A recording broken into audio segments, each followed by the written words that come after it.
सभी साथियों को इसरार अज़ल का नमस्कार। साथियों, पिछले वीडियो में हमने आपसे आईपीसी की धारा 302 और 303 के बारे में आपसे बातचीत किया था। आज इस वीडियो में हम आपके सामने धारा 304, धारा 304A, धारा 304B के बारे में आपसे बातचीत करेंगे। साथियों, धारा 304 क्या है? हत्या की कोर्ट में न आने वाले आपराधिक मानववध के लिए दंड। जो कोई भी व्यक्ति से गलती से किसी कारणवश हत्या हो जाती है, उसके लिए क्या दंड की व्यवस्था है? धारा 304 आईपीसी में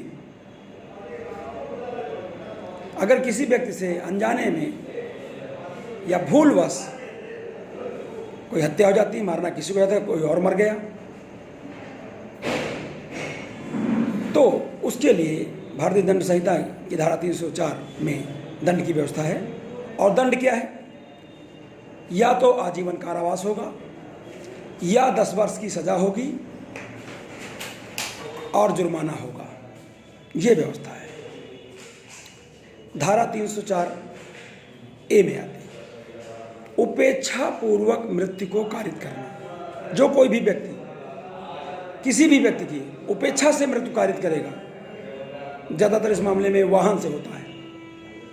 ट्रक ड्राइवर चला जा रहा है, उसने टक्कर मार दी, आदमी मर गया।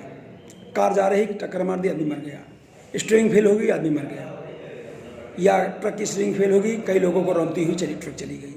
जीप वाहन, कोई भी वाहन हो, गलती से ब्रेक फेल हो गए और उपेक्षा से की गलती से कोई व्यक्ति मर जाते हैं, या कई व्यक्ति मर जाते हैं, या एक व्यक्ति मर जाता है, उसके लिए कानून में क्या है? जब उपेक्षा से कोई व्यक्ति मृत्यु हो जाती है, तो ऐसे व्यक्ति के लिए जो मृत्यु को कारित कर देता है उपेक्षापूर्वक, मशीनरी फेल हो गई, कभी ब्रेक फेल हो गई, कभी गाड़ी की स्टीयरिंग फेल हो गई, इस तरह से जो उपेक्षा से मृत्यु कारित हो जाती है, उसके लिए कानून में बहुत कम दंड की व्यवस्था है।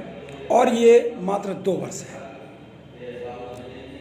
2 वर्ष की दंड की व्यवस्था है, या जुर्माना, या कभी कभी ये हो जाता है, अदालतें जो हैं 2 वर्ष की सज़ा और जुर्माना दोनों को देती हैं। ये 304A में व्यवस्था है। ज़्यादातर इसमें एक्सीडेंटल मामले ही आते हैं। जो ट्रक या बस या जीप, कार या व्हीकल की लापरवाही से, गलती से या उनके फेल्योर होने पर ये ऐसी घटनाएं घट जाती हैं, व्यक्ति मर जाते हैं, तब उनके ऊपर 304A का अपराध लगता है। 304A आईपीसी के अंतर्गत वो अपराध आता है, और व्यक्ति को साबित होने पर 2 साल की सज़ा होगी और जुर्माना होगा। अगला आता है, बहुत महत्वपूर्ण धारा है, 304B। इसे कहते हैं दहेज हत्या। 304B का मतलब दहेज हत्या है। जब कोई विवाहिता स्त्री जो है 7 साल के भीतर उसके नातेदारों द्वारा, अर्थात उसके ससुराली जनों द्वारा उसकी क्रूरतापूर्वक हत्या कर दी जाती है, तो वो दहेज हत्या की श्रेणी में आता है। और दहेज हत्या की श्रेणी में आता है 304B। और इसमें जो है बहुत ही जघन्य अपराध माना जाएगा, लेकिन विवाह के 7 वर्ष के भीतर होना चाहिए जनरली, तभी दहेज हत्या मानी जाएगी। और ससुराली जनों द्वारा साबित हो कि वो हो गई। तमाम बार ऐसा होता कि दहेज हत्या में बहुत निर्दोष लोग भी फंस जाते हैं। कारण ये होता कि 7 साल के भीतर कोई घटना घट गई, आया कि आग से जल गई, या छत से गिर गई, या किसी अन्य तरीके से कोई हमला हो गया, या रात में कोई घटना घट गई और विवाहित स्त्री की मृत्यु हो गई। तो ऐसे हालातों में जो है साथियों, जो है वो जो पति का परिवार है, पूरे का पूरा परिवार और पति स्वयं दहेज हत्या के दोषी हो जाते हैं, और इस प्रकार जो है दहेज हत्या के दोषी माने जाते हैं। ये 304B आईपीसी में आता है। ये अपराध इंडियन पेनल कोड की धारा 304B के अंतर्गत आता है। इसे दहेज हत्या भी कहा जाता है।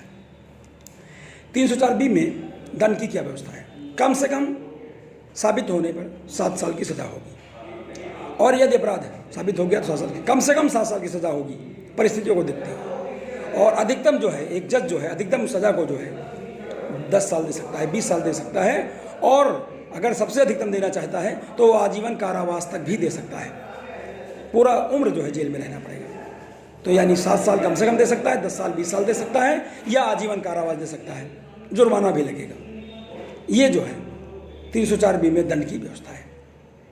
तो इस प्रकार साथियों, आज अपनी इस वीडियो में 304, 304A, 304B के बारे में जाना। 304 जो है हत्या की कोर्ट में न आने वाले आपराधिक मानववध के लिए है, यानी कोई व्यक्ति किसी की हत्या नहीं करना चाहता था लेकिन गलती से हत्या हो गई, या किसी और को मारना चाहता था, दूसरा आदमी मर गया, उसके लिए जो है कानून में दंड की व्यवस्था है, यानी आजीवन कारावास की व्यवस्था है, या 10 साल की व्यवस्था है, या जुर्माना की व्यवस्था है।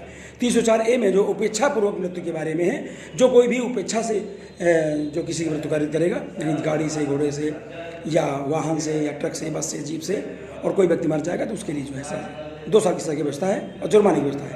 304B जिसे बहुत ही महत्वपूर्ण धारा है, और इसको जो है लोग धारा का नाम तो नहीं जानते हैं, लेकिन लोग जानते हैं कि दहेज हत्या है। भैया लड़की मर गई है, 7 साल के अंदर मामला है, दहेज हत्या लगेगा, दहेज हत्या। लेकिन वास्तव में ये भारतीय दंड संहिता की धारा 304B के अंतर्गत आता है, और भारतीय दंड संहिता की धारा 304B में जो है इसके लिए कानून में कठोर व्यवस्था है, 7 साल की सज़ा की व्यवस्था है, और जो आजीवन कारावास तक हो सकती है साथियों, और ये विवाह के 7 साल के भीतर होना चाहिए। तो पूरा का पूरा ससुरालीजन जो इसमें घेर में आ जाता है।